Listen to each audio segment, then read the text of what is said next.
Russische kernonderzeeër. Submarine sank to the seabed off. В атомоходе «Курск» субмарина, на ней было более 100 моряков.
The salvage of the Kursk, a challenging operation awarded by Russian authorities to the worldwide heavy lifting and transport company Mamut after months of negotiations.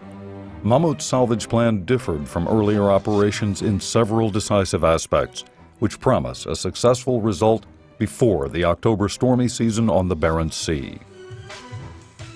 Shortly after signing, Mamut subcontracted the bulk of the project to Mamut SMIT, its joint venture with worldwide maritime service provider SMIT International. They face an operation unique in the maritime world.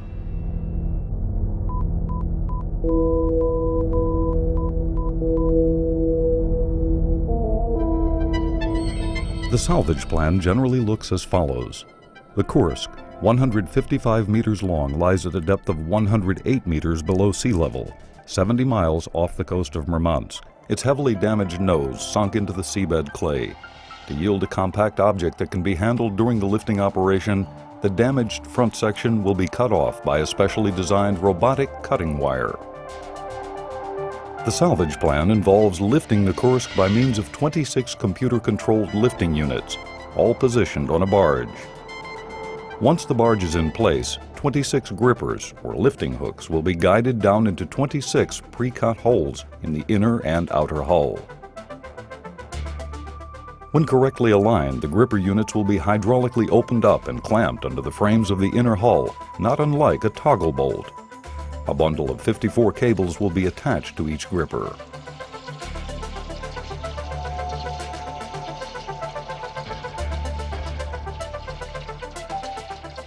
The cables are lifted by means of strand jacks that are situated on the deck of the barge.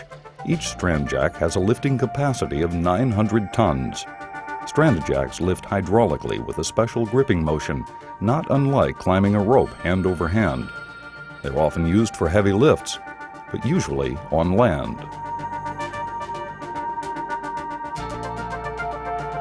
During the lift, the force exerted on the attachment points on the Kursk needs to be constant. To maintain stability, the strand jacks will be fitted on top of a series of heave compensators that act like shock absorbers. They will allow the barge to move up and down while controlling the required tension on the strands.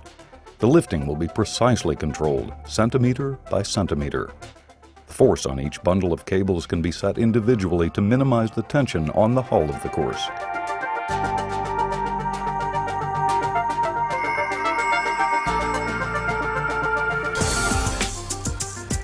The animation made it all look feasible, but the reality was something different. There were only 5 months to handle the total job from preparation to actual lift. Preparations began in various places around the world. Altogether, 26 lifting units have to be constructed. Each lifting unit consists of a strand jack, a heave compensating system, an enormous cable reel, grippers, and gripper guides. Besides the strand jacks, every part of the lifting unit is specially designed and constructed. Hundreds of technicians work on all parts of the lifting system. Computer programmers are working overtime to get the lifting operation systems ready in time. The construction of the gigantic reels for the lifting cables is a major task on its own. Kilometers of cables will have to be rolled onto these reels to prevent an enormous wire spaghetti bowl on the deck of the Giant.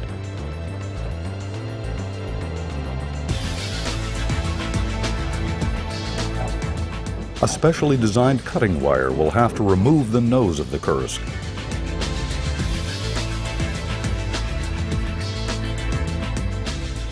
This cutting wire, consisting of a steel thread with specially processed buses, is first tested on an old sand dredge.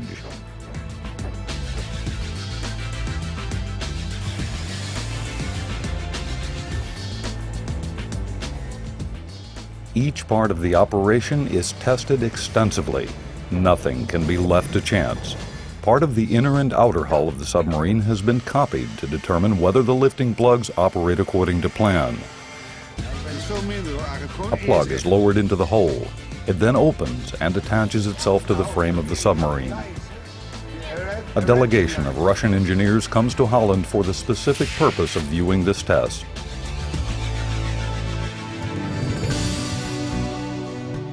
In the harbor of Rotterdam, the first equipment is prepared for departure to the Barents Sea. This involves two enormous suction anchors that are needed for the cutting operation.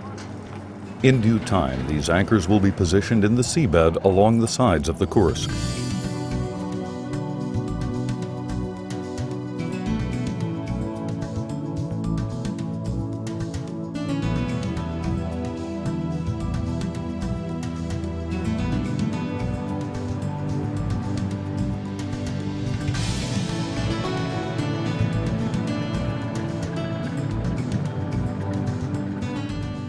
It's mid-July, 2 months after signing of the salvage contract, when the pontoon with the sawing equipment leaves the Rotterdam harbor.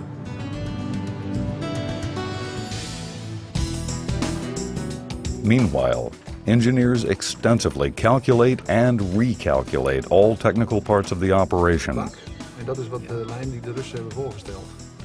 Maar zoals deze tekening aangeeft, is dat een betere doorsnede. While their complex work continues, the Giant 4 is transported to a dock in Amsterdam to be modified for the lifting operation.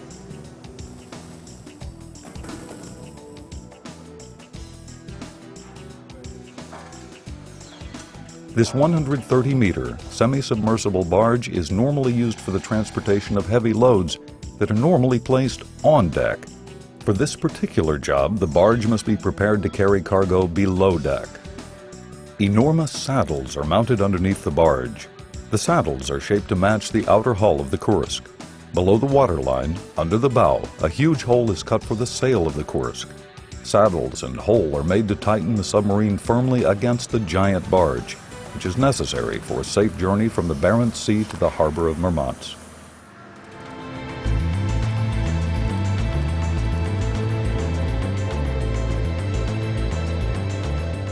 While work on the Giant continues, the barge with the cutting equipment arrives in the small Norwegian village of Kirkenes. Here, just a few miles from the Russian border, the final tests with the cutting system will take place. First, the salvage team needs to test the cutting system on an actual piece of metal similar to the material from which the Kursk has been constructed. At least, that's how it will work in theory. 2 cylinders are placed on top of the enormous suction anchors.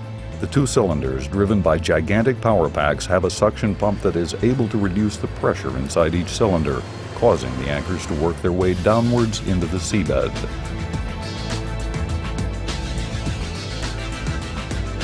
After several days of testing, the team is satisfied with the results. The anchors are hung overboard before the 2-day journey to the Kursk site can begin. Here, in the sheltered bay of Kirkenes, this can be done easily.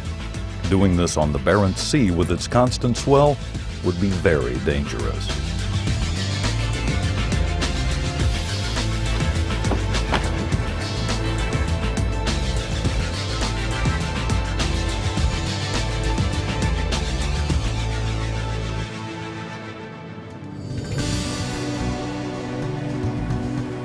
While the pontoon sets course for the Kursk, the finishing touch is put on the Giant in Amsterdam. As all parts need to be assembled on site, an assembly line is created on the quay immediately next to the Giant 4. First, all lifting cables are guided through the strand jacks. The next step is to guide them onto the reels. More than 200 kilometers of cables are controlled in this way.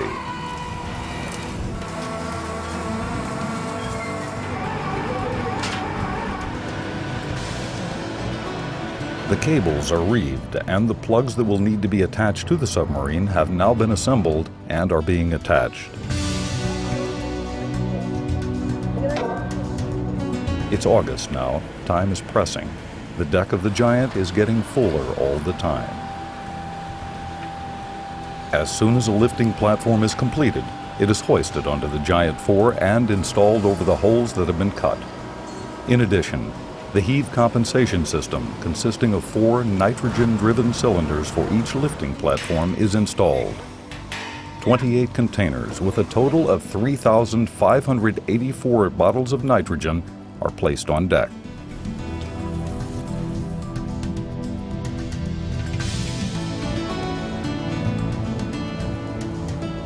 After 2 months of working nearly round the clock, the bare pontoon has been converted into a high-tech lifting bulwark, the likes of which the world has never seen.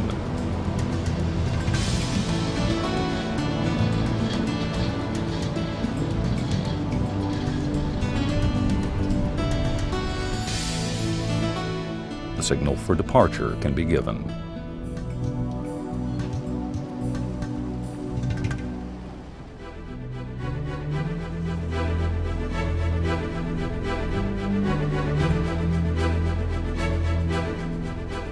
Even while work on the Giant is going on, an international team of divers is getting ready in Aberdeen, Scotland for departure.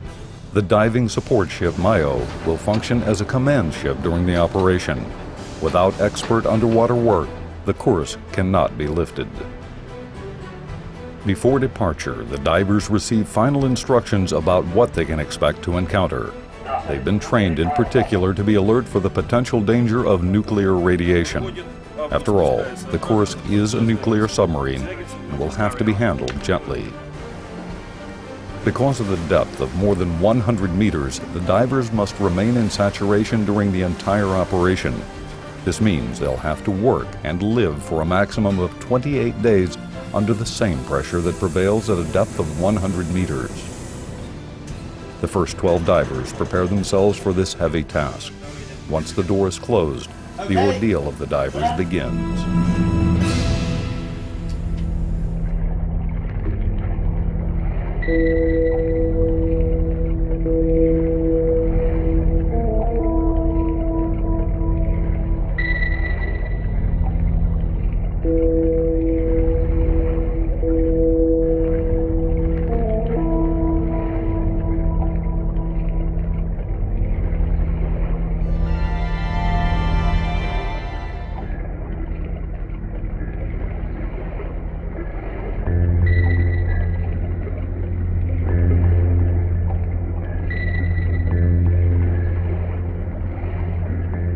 On July 22nd, the Kursk appears on the monitors of the diving ship.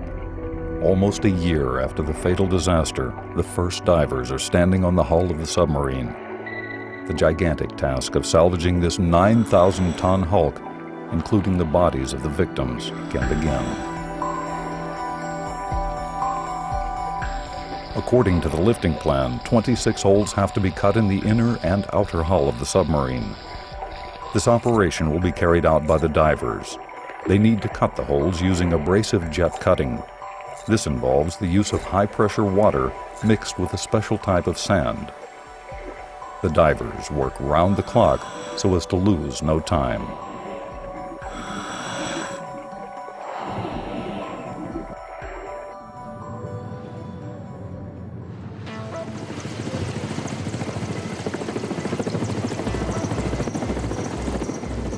After 28 days, the first international team of divers is relieved. The Russian Navy, constantly nearby with its vessels, coordinates the crew changes.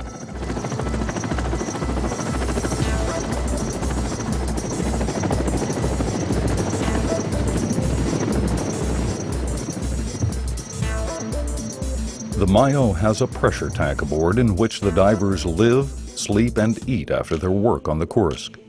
Each diver works 6 hours per day. While 3 divers are at work down below, the others can rest or eat. They fully depend on each other during this entire time. The work is proceeding smoothly. After several weeks, all holes have been cut and a start can be made with the removal of the nose. The Mayo has now been joined by the pontoon with the cutting equipment. First, the suction anchors are lowered. These anchors must be placed exactly in the right position next to the submarine. Slowly, the heavy equipment is lowered to a depth of 100 meters. Up above, on board of the Mayo, the positioning is being carefully monitored. Divers are working continuously to place the anchors properly.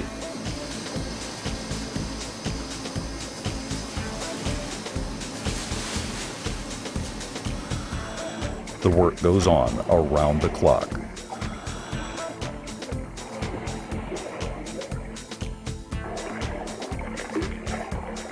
Once the anchors have been placed, the cutting wire can be lowered.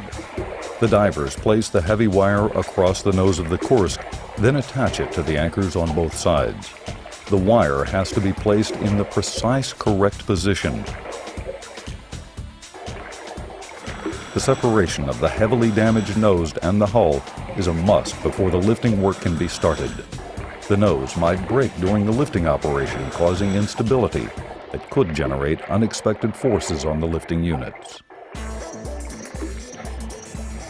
In theory, the 2 suction anchors suck themselves by vacuum into the seabed of the Barents Sea. At the same time, the cutting wire is moved forwards and backwards by means of the hydraulic cylinders.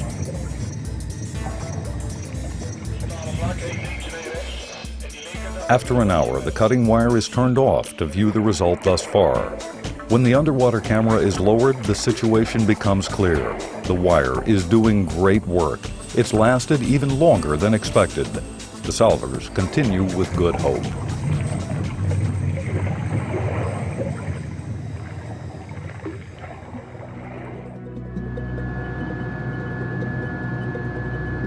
First priorities of the project team throughout the operation were the safety of all personnel on the scene and the protection of the marine environment.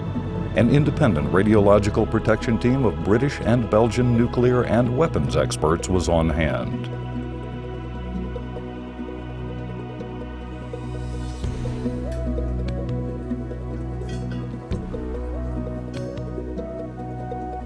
Constant monitoring of all equipment and personnel at the scene during the entire operation confirmed no radiation leakage from the Kursk reactors.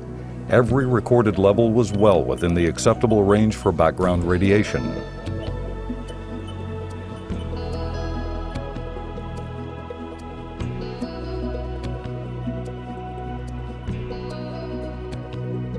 When the nose is fully cut off at last, final preparations for lifting can start. Divers clear all debris from the holes. With special equipment, the remaining cables and pipes between the inner and outer hull are removed.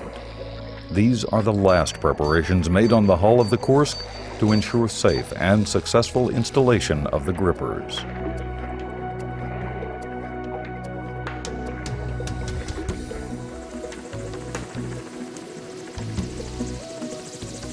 At this point, weather conditions are quite favorable for the salvors. In spite of the fact that the Giant and the Mayo experience high waves every so often, most of the time, the team members can continue their job. Slowly but surely, the lifting units are being prepared for the finale. Within a couple of days, it will be clear whether the lifting units that have been developed, constructed, and tested for months will also function in actual practice. The system is inspected for the umpteenth time. And the compensator system undergoes one more check. Tension is rising. Before the next phase can begin, the salvage team is faced with a solid setback. The wind is picking up. A storm is on the way. This means that the work has to be interrupted. In anticipation of the upcoming weather, the equipment is secured where possible to withstand heavy sea motion. Any damage or loss of equipment could have serious consequences for the entire operation. When everything has been secured, the team can do nothing but wait.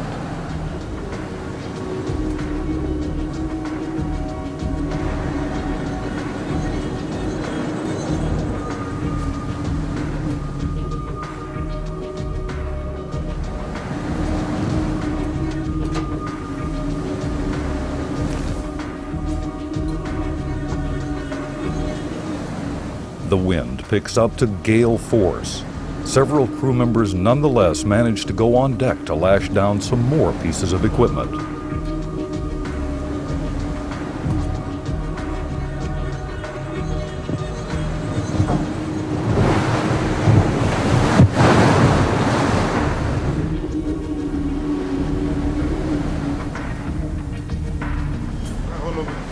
Wacht op het weer, hè? Dat is uitdrukking voor WOW, waiting on weather.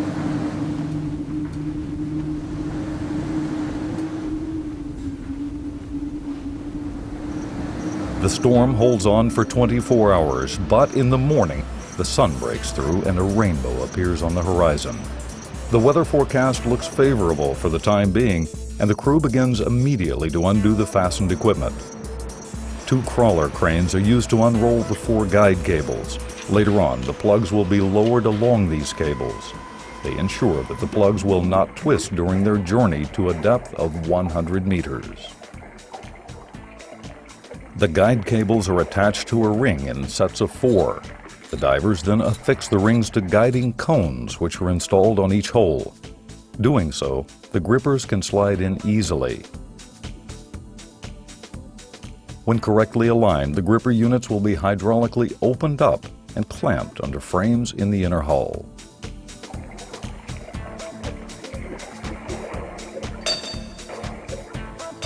Slowly but surely, the plugs inch their way down to be positioned in the holes.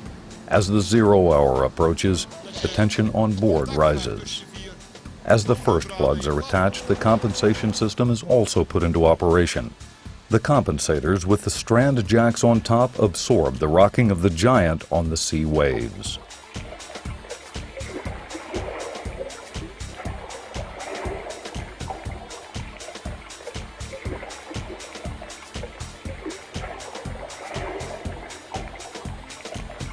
Hetzelfde geldt eigenlijk ook voor 4.6.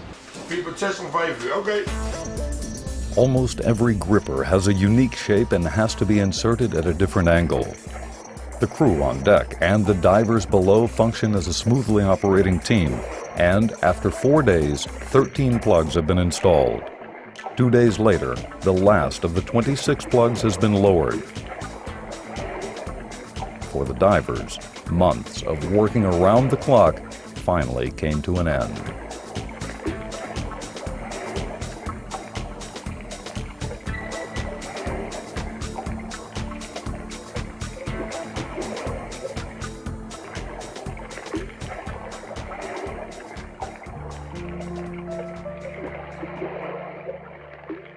More than a year has gone by since the Kursk landed on the sea bottom.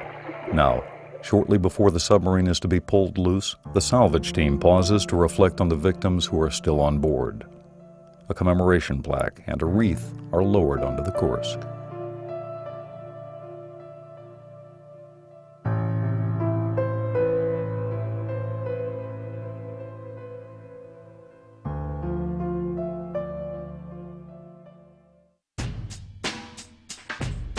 Ben je er klaar voor?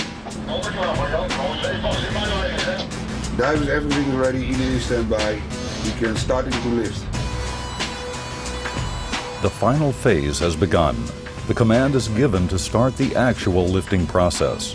The traction on the Kursk is gradually being raised. Komt-ie? We're getting nervous. Als we losgekomen, prikkelt het dan nog een beetje door. Squeeze the load now and keep the COG of the total lift force at the same location, okay? Yeah, so Roger, go for it. Hij is los! Hij is los! Blakhout, allemaal. After 8 hours, success is already at hand. At 3:45 Moscow time during the night of October 8th, the Kursk comes loose from the seabed. Air bubbles evidence that the Kursk is moving. 9,000 tons of traction is needed to pull the hulk loose from the sea floor. It takes another 10 hours for the submarine to ascend the 100 meters that separate it from the bottom of the Giant. The heave compensating system works properly. At 3 o'clock in the afternoon, the Kursk is secured firmly against the bottom of the Giant. This calls for a little party on board. The most critical part of the entire operation, pulling the Kursk loose from the sea bottom, has been successfully completed.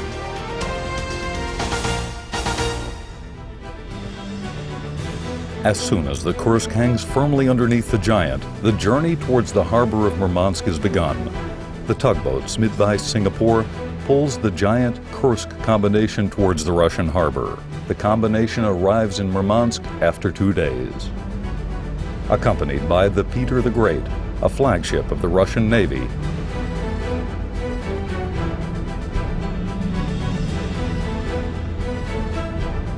in the final phase of the operation, the submarine will be brought to a dry dock near Murmansk. Because the draft of the Giant 4 with the Kursk underneath is deeper than the floor of the dock, the Giant Kursk combination will have to be lifted. To achieve this remarkable lift, 2 massive submersible pontoons are to be built. The natural buoyancy will raise the pontoons together with the Giant Kursk combination and sail it into the floating dock.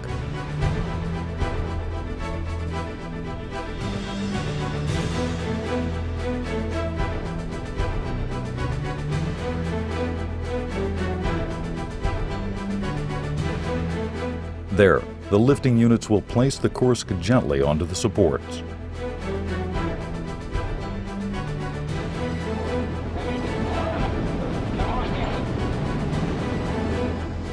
The Giant Kursk combination remains in the middle of the Bay of Murmansk, while the pontoons are slowly positioned on either side.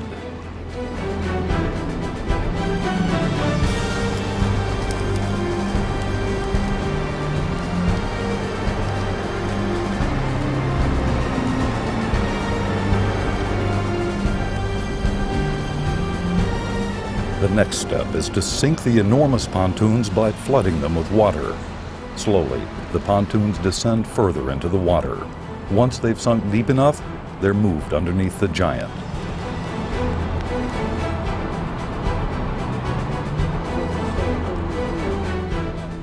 As soon as the pontoons are underneath the Giant, they're pumped full of air. Slowly, they come upward. It has become cold in this northern part of Russia. After months of hard work, fatigue is starting to show its face here and there.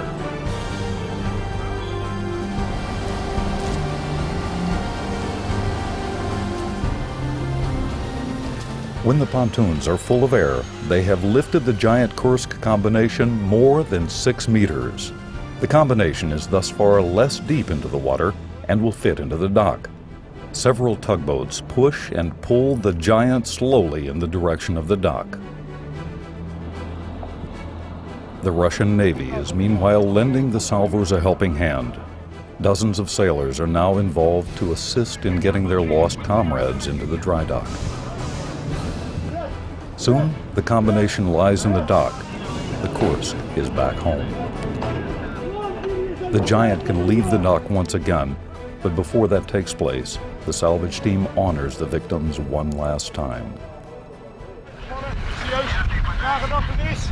Ons gevallen collega's, zeevarenden aan boord van de Kursk, vraag ik jullie even uw stilte na het gooien van deze krant.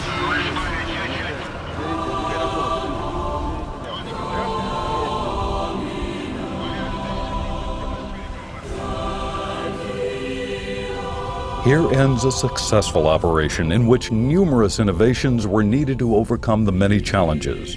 Raising the Kursk is a story of technological ingenuity, perseverance, and courage in a fight against time and the elements by specialists from many countries.